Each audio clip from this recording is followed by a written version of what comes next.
রাস্তায় পড়ে গিয়ে আহত শাবনূর, পায়ে প্লাস্টার। হ্যালো ভিউয়ার্স, কেমন আছেন? আশা করি ভালো আছেন। বিনোদন জগতে জানাই আপনাদের স্বাগতম। সিডনির রাস্তায় পড়ে গিয়ে আহত হয়েছেন বাংলাদেশের অভিনেত্রী শাবনূর। গত শনিবার সকালে সিডনির ল্যাকেম্বার একটি রাস্তায় দুর্ঘটনার শিকার হন তিনি। শাবনূরের বোন ঝুমুর এ তথ্য জানিয়েছেন।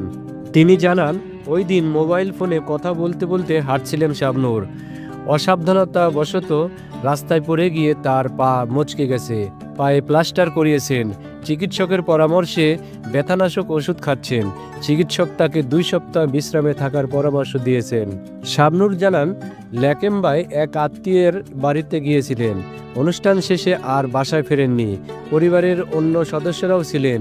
পরদিন ছেলে আইজান নেহানকে পাশের একটি মাঠে নিয়ে যাওয়ার পথে রাস্তায় পড়ে গিয়ে পায়ে আঘাত পান। সংবাদ মাধ্যমকে শাবনূর বলেন, মোবাইলে কথা বলতে বলতে ল্যাকেম্বার রাস্তায় হাঁটছিলাম। এক পর্যায়ে ফুটপাত থেকে পড়ে গিয়ে পা মচকে যায়।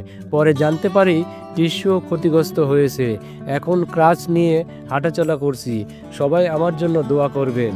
অভিনেত্রী শাবনূর দীর্ঘদিন ধরে অস্ট্রেলিয়ার সিডনিতে পরিবার নিয়ে বাস করছেন। মাঝে মধ্যে দেশে আসেন। বেশ বিরতির পর গত বছরের এপ্রিলে অভিনয় করেন রঙ্গনা সিনেমায়।